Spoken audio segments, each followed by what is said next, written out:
What up, bro? It's your boy Robert Bass. Real Class Clown Comedy. Let me put that out there. Man, I just had something on my mind and I just wanted to express it with people.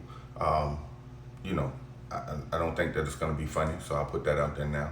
Hopefully, it'll be more inspirational for somebody who may be going through what I'm going through now. Um, and it may in some way, shape, or form help them to not take so much time if and when they reach where I am. With that being said, uh, I want to start it off by talking about something that happened a couple weeks ago. I I had a conversation with my sister, and in the conversation, she told me about this dream. Now, before I go into the dream, my family have this gift or curse, however you want to see it, wherein a lot of times our dreams are prophetic. Um, they don't always have to do with us directly. I'm hoping to change that because I keep dreaming about winning the lottery. I wouldn't mind that happening. But back to my story. So, in this dream, she tells me she's standing in her yard and it's sunny outside. And then all of a sudden, she hears thunder. And when she turns around off in the distance, she sees a storm coming, which is self-explanatory. Shit is sunny right now, but a storm is brewing. And uh, ultimately, at that point in time, I told her I really felt as though that dream was about me. It pertained to me, and that was the reason that she was telling me the dream. Not that she knew that or understood that directly, but nevertheless, I digress and fast forward to today. Um, for y'all who know me, y'all know where I am, and y'all going through the same thing. For those who may have friend requested me because I'm a comedian, I'm in Florida, and we're preparing for a hurricane right now. And so, as I'm standing outside this morning, and no, not on some white people shit because the hurricane not here, so I can be outside now. But as I'm standing outside smoking a cigarette, I look back at the house, and I look at the house all sheltered up, and I thought about it, like how the house is prepared for the storm. And a lot of times we're never prepared for the storm, no matter how many warnings we get. For example, I had applied for this place in 2009 based upon the fact that I knew somebody that worked there. And they was like, well, just apply and, I'll get my supervisor to look at your application. That's as much as I can do for you. Well, I ended up getting the job. And then at some point, like within the first month or so, I get pulled into the office, and the supervisor that hired me started off by telling me how much she liked me. She thought I was a great person. And she liked my personality. And then she followed it with, but I never should have hired you. And I always carried that with me because then the company went through a lot of things, bankruptcy, layoffs, things of that nature. And I always would tell that story as a bragging point, like, I whatever happens, happens. I wasn't supposed to have this job anyway. But it wasn't until recently where I understood exactly what that meant. You see, I watched this video this morning. It was like Dave Chappelle did a Q&A after his special. And one of the questions that was asked is, what advice do you have for anybody trying to get into comedy? And he says, start and don't stop. Don't worry about what anybody says. Just keep going. And then it made me think about somebody else that I knew personally.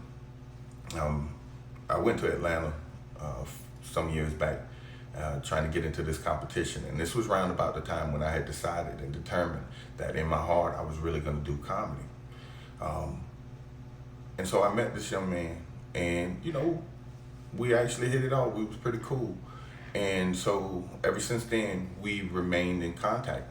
And every time we have a phone conversation or whatever the case may be, he always tells me, he says, hey, man, I'm working on something. When it come through, I'm bringing you on tour with me. I'm like, okay. There's two things to keep in mind about that. The first thing is I 100% believe him. There's no doubt in my mind that when that moment comes, I'm going to get that call. The second thing was more business. And what I mean by that is, as I started to progress in my maturity as it pertained to comedy and the things that you needed to know about it, I realized, like, he has to build up who he is to be able to facilitate a comedy tour wherein the audience doesn't know the other people he bringing, which is kind of twofold, because that also means that the other people that he's bringing also has to build up theirs. And the problem is, the way that these two things come into play is that I start and I stop. I start and I stop, which is not good. And the other thing is, that young man is starting to make some waves now. His name is DJ Pryor. You may not know him by his name, but you know him by a video that he did that went viral, where he and his son were having this conversation. I think his son is like 2. And so the son was doing a lot of gibberish, but the way they were playing off each other, it was like they were having a real conversation. And so it kind of blew up, and things are happening for him. But the thing that I want to get across is that everything happens for a reason. You have to know that, you have to believe it. And it's not until you accept it within your heart and your spirit that it actually works for you. So let me backtrack a little bit. Remember the part of the conversation where I told you that the supervisor told me she should have never hired me? She probably shouldn't. I believe in God, so I'm gonna put it on God. It had to happen for a reason. And the reason that it had to happen is because it was because of that job that I got into comedy. Not that I thought the job was so funny, but every year they had a talent show. And the first talent show I went to, I may have been slightly intoxicated, and I watched one of my coworkers do comedy, and I was like, yo, I can do comedy. And people remembered it and held me to it. So the very next year was the first time that I did comedy. And so everything happens for a reason. Because here's the thing. 1, if I start and don't stop, I can build up the rapport that I need to. 2, if it weren't for comedy, I wouldn't have met DJ. And at some point in time, we're gonna go on tour together, or we're gonna do some shows together, whatever the case may be. But everything had to happen for me to get to a point of saying, this is it. So if you're struggling with a decision that you make, it don't necessarily have to be comedy. Anything that is outside of the norm, but it's your dream, it's your goal, it's your desire, don't give up. Everything happens for a reason.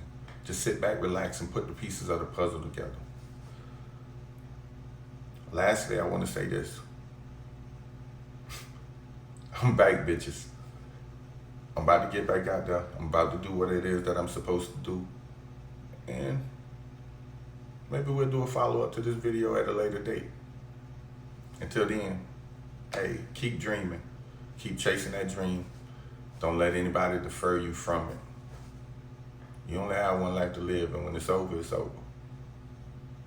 Till the next time I holler.